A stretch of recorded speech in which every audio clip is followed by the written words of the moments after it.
Assalamualaikum warahmatullahi wabarakatuh. Kami di sini akan mempresentasikan analisis customer churn modeling yang beranggotakan Yan Adinaya Ardika, Arkan Fali Fahri Puspita, dan saya sendiri Fauzan Hasanuddin Alfikri, dan terakhir ada Dian Maharani Ahjahra. Boleh next? Oke, di sini akan dijelaskan oleh teman saya Dian Maharani. Oke, yang pertama ada penjelasan problem.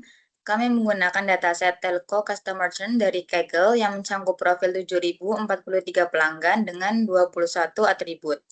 Masalah utama yang kami temukan adalah ketidakseimbangan data atau imbalance.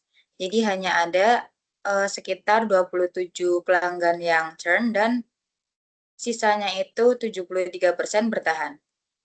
Lalu tantangan teknisnya yaitu model berpotensi bias ke kelas mayoritas jika tidak ditangani dengan tujuan bisnis membangun model prediktif untuk intervensi proaktif serta urgensi biaya akuisisi pelanggan baru 5-25 kali lebih mahal daripada retensi.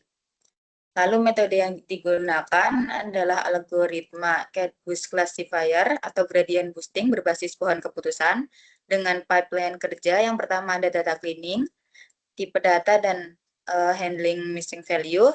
Lalu ada data splitting yang dibagi menjadi 80% train dan 20%-nya test. Lalu pembangunan baseline model.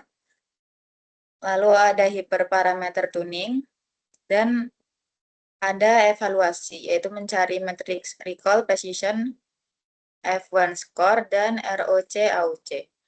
Selanjutnya ada alasan pemilihan metode. Kami memilih metode Cadboost karena keunggulannya dalam menangani data kategorikal secara otomatis dan kemampuannya menghasilkan akurasi tinggi dengan risiko overfitting yang minimal. Lalu mengapa pembobotan kelas?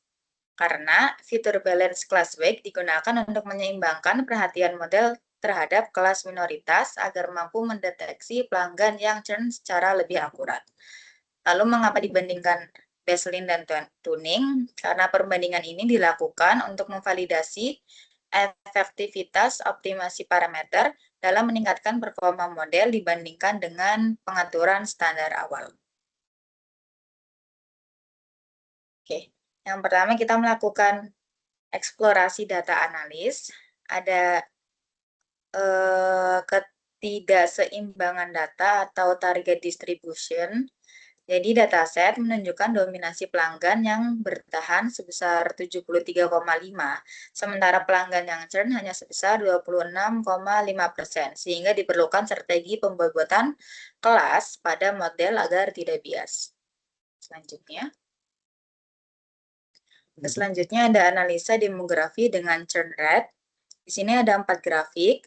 Yang pertama dengan variabel gender. Perbedaannya itu di female itu ada 26,9% dan di male laki-laki ada 26,2%.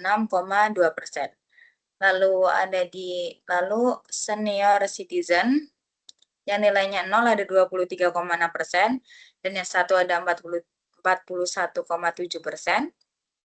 Lalu yang ketiga ada partner dengan value no dan nilainya 33,0%, sedangkan yang yes ada 19,7%. Lalu yang dependent, no-nya itu 31,3% dan yes-nya 15,5%. Selanjutnya. Oke, ya di sini saya akan melanjutkan untuk menjelaskan bagian EDA yang satu ini. Oke, jadi di sini kami melakukan analisa berdasarkan internet service-nya, kayak churn rate-nya masing-masing, distribusinya ada berapa aja. Nah, di fiber optic churn rate-nya itu dia di 41,9% dan juga di layanan DSL dia itu ada di 19% dan di bagian yang no ini ada di 7% yang sangat rendah. Lalu kami juga melakukan churn proportion within each internet service dan dapat dilihat bahwa yang churn itu rata-rata yang churn itu lebih sedikit di DSL mau di DSL, fiber optic internet service ataupun Dino. Bahkan Dino hampir yang churn itu tidak ada, rata-rata pada retain. Gitu. Oke, boleh next. Oke, selanjutnya kami melakukan analisa juga berdasarkan value added service internet customer only. Nah, di sini hanyalah suatu analisa layanan tambahan. Nah, di bagian online security itu untuk yang bentar, mungkin saya lihat di sini. Nah, untuk yang dia itu memilih yes itu dia ada di 14,4%. Lalu di yang no itu ada di 43,3%. Nah, lalu di online yang backup, ini yang no-nya itu ada di 33% dan juga yang yes-nya itu ada di 21,5%. Lalu di yang device protection, yang no-nya itu ada 39,3%, yang yes-nya itu ada di 22,5%. Lalu tech support, yang no-nya ada 41,4%.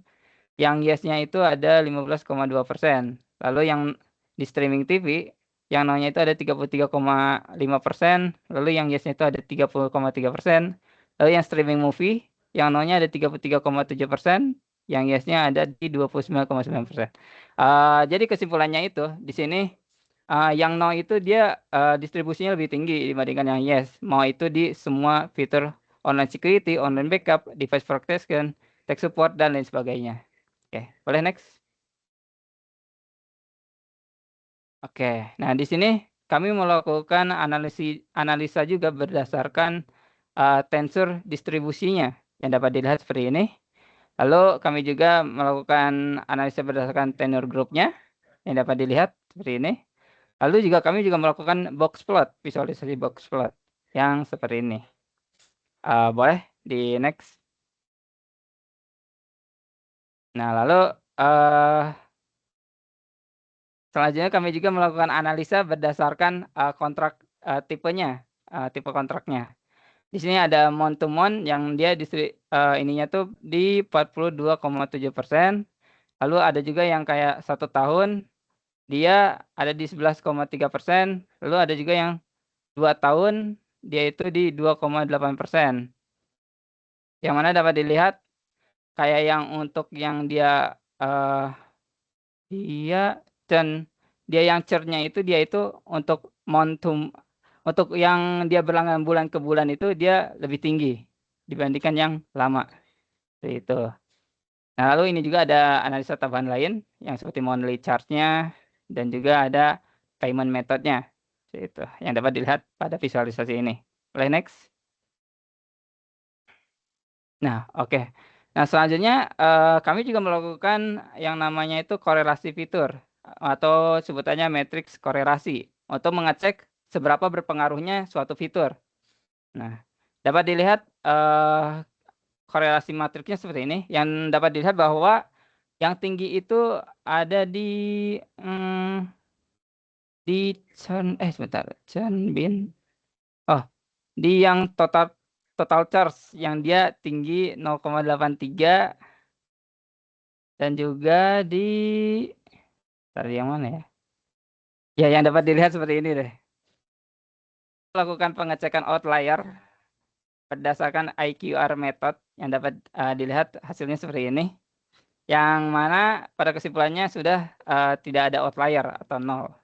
Oke, boleh next. Kelewat satu gak sih? Oh, ya. Oke, mungkin di sini saya kembalikan kepada Yan Ardina ya. Baik, selanjutnya saya akan melanjutkan untuk masuk ke tahap modeling dengan menggunakan CADBus. Di mana pertama-tama kami melakukan trend test split-nya terlebih dahulu dengan membagi 80% data untuk data trainingnya dan 20% untuk data testingnya.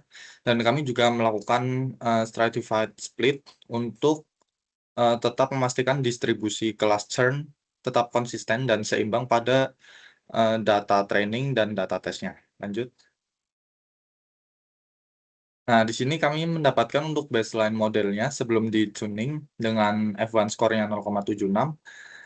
Kemudian ROC AUC-nya itu 0,8462 dan di sini bisa dilihat untuk recall-nya itu di retain ada 0,75 dan di churn ada 0,79. Lanjut. Nah, dapat dilihat di sini bahwa setelah melakukan hyperparameter tuning, di sini kami menggunakan Optuna. Tuningnya dapat dilihat bahwa F1 score-nya yang sebelumnya itu 0,76 menjadi 0,75. Tapi dapat dilihat juga di sini bahwa recall-nya itu dia naik untuk bagian churn-nya itu menjadi 0,80 dan bagian recall retain itu menjadi 0,73 dan ROC AUC-nya juga turun sedikit sebenarnya dari 0,846 menjadi 0,8443. Lanjut. Nah, di sini kami mencoba visualisasikan dengan confusion matrix. Ini confusion matrixnya kami menggunakan model yang setelah dituning. Dan di sini dapat terlihat untuk 754 data return yang berhasil diprediksi dengan benar dan 298 data churn yang juga diprediksi dengan benar. Dan di sini terdapat 281 data dengan false positif karena distribusi datanya yang cukup imbalance. Maka dari itu terdapat cukup banyak prediksi yang meleset. Kemudian untuk visualisasi selanjutnya kami menggunakan ROC curve di mana ini untuk menunjukkan hubungan antara true positive rate-nya atau recall dan false positive rate-nya untuk mengevaluasi kemampuan model dalam membedakan kelasnya.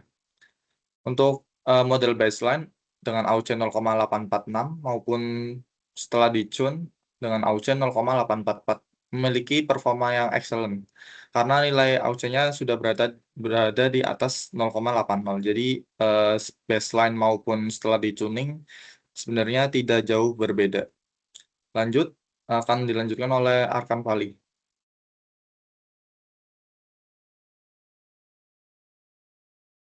Oke, selanjutnya kita masuk ke analisis signifikansi variabel. Oke, jadi yang pertama itu kita ada visualisasi untuk precision recall dengan threshold-nya.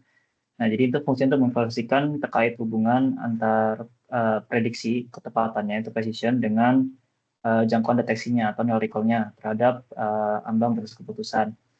Nah, bisa dilihat kalau pada ambang standar yaitu 0,5 bisa kita pakai itu dia modelnya itu sengaja memperluaskan nilai recall yang tinggi. Jadi dia fokusnya lebih ke recall bukan presisi. Oke, terus kita ada 5 variabel utama yang menjadi pengaruh terbesar churn. Yang pertama itu ada kontrak, yaitu sebesar 26,7%, lalu itu dengan tenor, lalu online security, monthly charge, dan juga internet service. Nah, fitur-fitur ini akan menjadi hal-hal penting untuk kita analisis bagaimana kita menghindari customer-customer yang akan terindikasi untuk churn. Oke, nah kita masuk tadi ke pembahasan untuk baseline model dan model. Jadi kita fokusnya itu karena kita ingin mendeteksi terkait customer yang akan churn. Jadi kita fokusnya di recall churn-nya. Nah, untuk churn-nya sendiri itu ketika untuk yang tune itu sebenarnya lebih bagus. Jadi sebenarnya secara implementasi model itu bagus dalam mendeteksi untuk yang churn.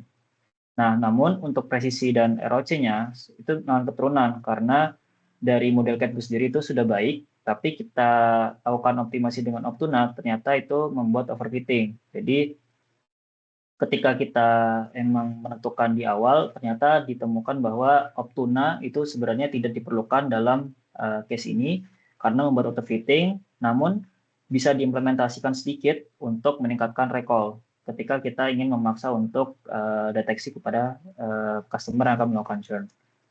Nah, instability yang pertama, kita tadi fokus di kontrak. Yang pertama itu udah lebih besar, berarti kita harus bisa konversi ke kontrak bulanan ke kontrak dalam bentuk jangka panjang.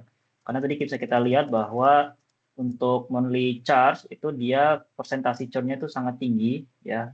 Di sini hampir 1000. Jadi kita bisa ganti menjadi kontrak dalam jangka waktu yang panjang dan kita bisa berikan juga seperti diskon ataupun tambahan-tambahan lainnya untuk menurunkan resiko churn. Lalu kita juga bisa pakai strategi retensi pada 12 bulan pertama. Jadi ketika masa pelanggaran itu kita bisa cek apakah dia itu ada kemungkinan untuk melakukan churn. Karena ketika lihat di bagian tenor ini, itu di 12 bulan pertama itu sangat menindikasikan arah customer itu dia akan melakukan churn atau tidak. Jadi kita lakukan investigasi paling awal itu di 12 bulan pertama. Itu sangat penting. Oke, selanjutnya kita melakukan evaluasi mendalam terhadap struktur data. Tadi internet service itu sangat berpengaruh ya, karena fiber optik itu hampir 40%. Jadi artinya kita harus bisa antara meningkatkan layanan kualitas fiber optik atau menurunkan harganya. Jadi fokusnya kita adalah di fiber optiknya itu kita press sehingga para customer yang sudah berlangganan fiber optik itu puas dengan apa yang mereka bayar, sehingga tidak ada kemungkinan untuk melakukan churn.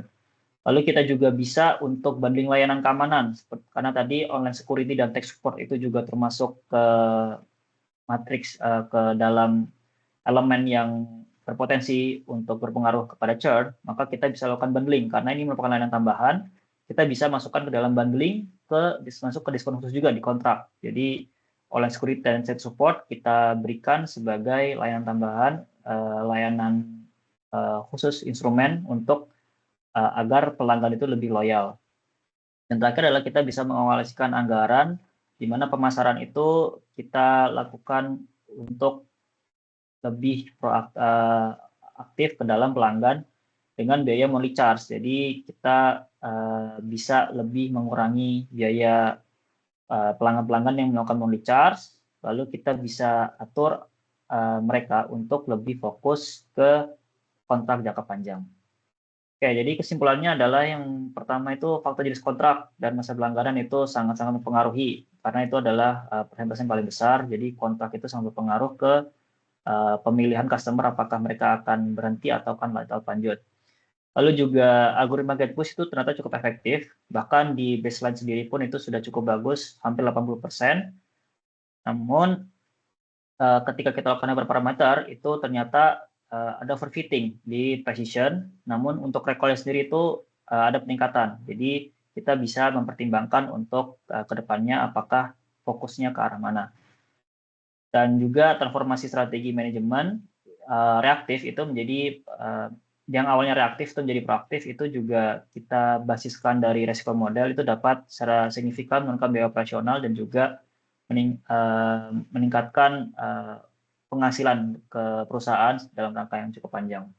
Itu saja dari kelompok kami. Apabila ada kesalahan mohon dimaafkan. Wassalamualaikum warahmatullahi wabarakatuh. Terima kasih.